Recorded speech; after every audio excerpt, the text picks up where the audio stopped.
Todo mundo em paz aí? Você já cumprimentou o irmão que está do seu lado? Já deu um apertão de mão nele aí? Aqueles bem dados. Aleluia. Irmãos, nós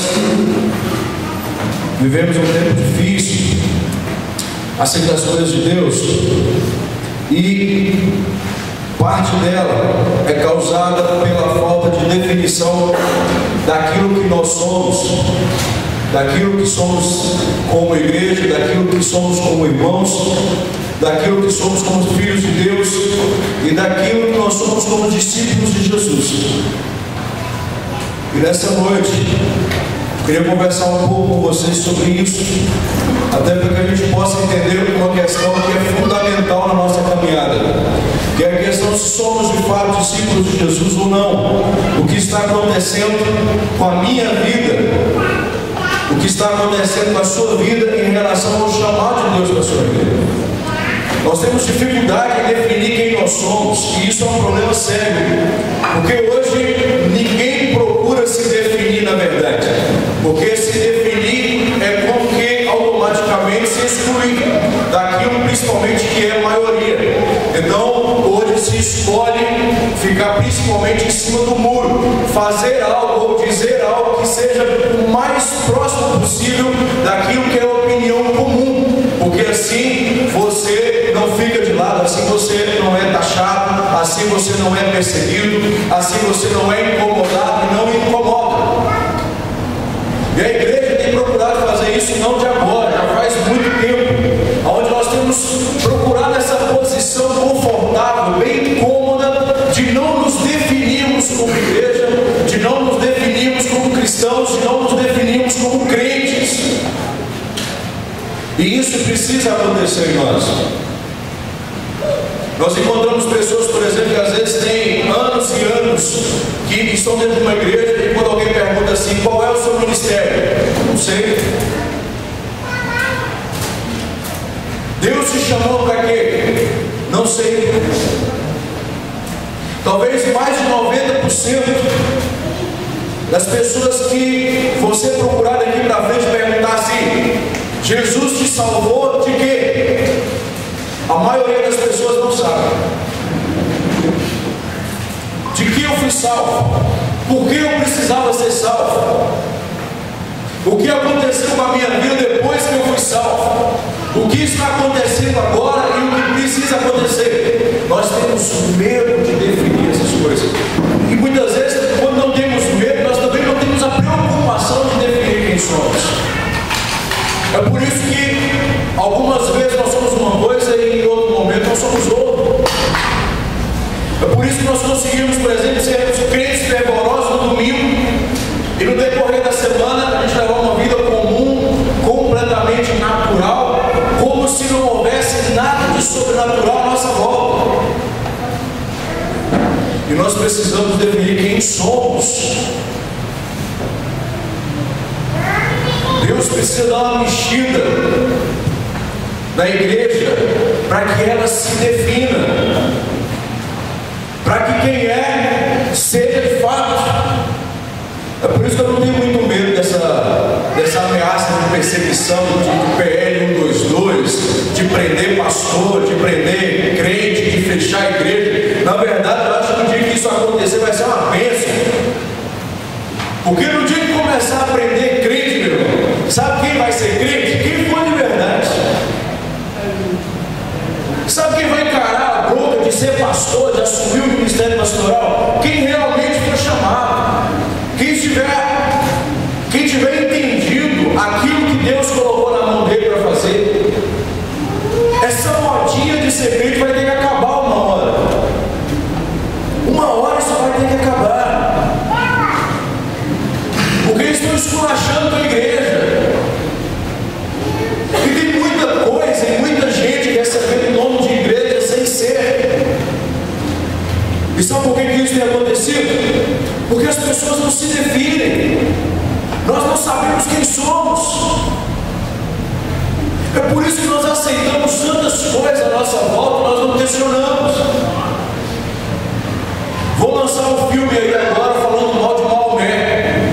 Colocaram fogo em casa de embaixador. Até a nossa presidente, ele foi lá na ONU, levou uma palavra lá dizer que o Brasil é um país, eles arranjaram um nome novo agora, tudo é fóbico, tudo agora termina com fóbico. Agora é islamofóbico. Interessante que tudo aquilo, e olha que tem um monte de crente falando, não, na verdade isso é um absurdo, tem que se defender a fé do outro. Mas quando as pessoas fazem gracinha com o nome de Jesus, ninguém se levanta, presidente não se levanta, ministro não se levanta, a igreja não se levanta. Nós aceitamos qualquer chacota sobre o evangelho e nós achamos engraçado. Quantas pessoas conseguem ver, por exemplo, a Rede Globo colocar em cada novela uma crente pastelão que só insiste na cabeça da Rede Globo e ninguém fala nada? Porque eu, pelo menos, não sou o tipo de crente que a Globo mostra, mas nós aceitamos. Sabe por quê? Porque brigar dá trabalho, se posicionar dá trabalho, se posicionar dá trabalho.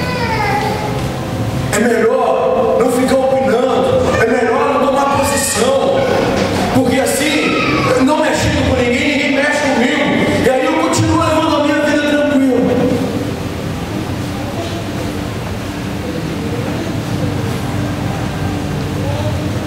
Abra sua Bíblia comigo em Mateus capítulo 9.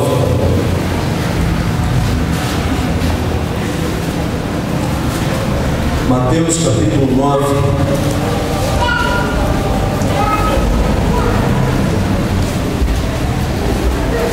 Nós faremos a leitura de alguns textos onde Jesus, num momento de decisão, passou pela vida de algumas pessoas. Mateus 9:9 fala da vocação de um homem chamado Levi, que nós conhecemos como Mateus. Diz assim: partindo Jesus dali, viu um homem chamado Mateus sentado na coletoria e disse: segue. E ele levantou e o seguiu. Mateus capítulo 4, verso 18.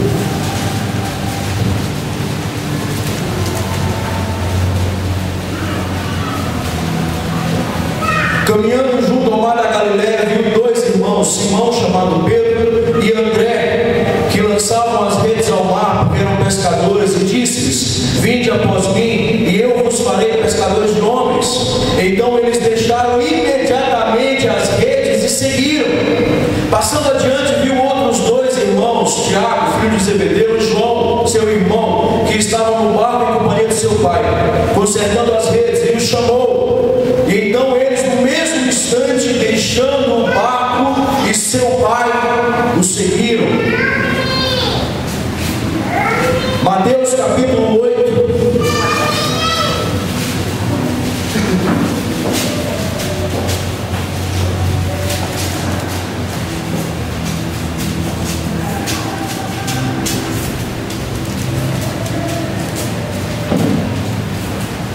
Mateus capítulo 8, verso 18. Vendo Jesus muita gente ao seu redor, ordenou que passassem para outra margem. E então, aproximando-se dele, um escriba disse: mestre, seguir-te-ei para onde quer que fores. Mas Jesus lhe respondeu: as raposas têm seus covis e as aves dos céus ninhos, mas o filho do homem não tem onde reclinar a cabeça. E outro dos seus discípulos lhe disse: Senhor, permita-me primeiro sepultar o meu pai. E replicou-lhe Jesus: seguir e deixe os mortos o sepultar os seus mortos. Nós vamos ver aí o chamado dos primeiros discípulos, dos 12, e também de outros discípulos que não são citados, que faziam parte, talvez dos 70, ou talvez das centenas que foram surgindo depois. Mas algo muito interessante no chamado de Cristo para a vida desses homens é que era instantâneo e era imediato. E a decisão de seguir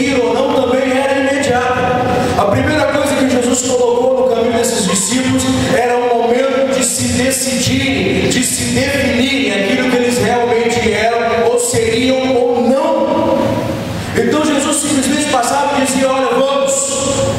E aqueles homens seguiram.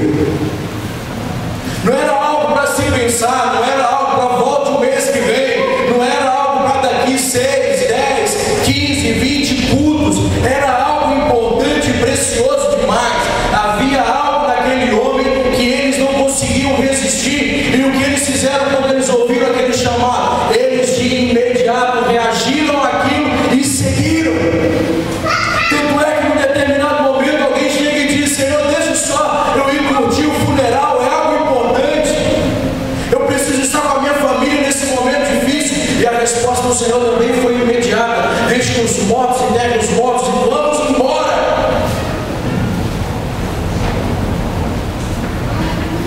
Nós não sabemos quem somos.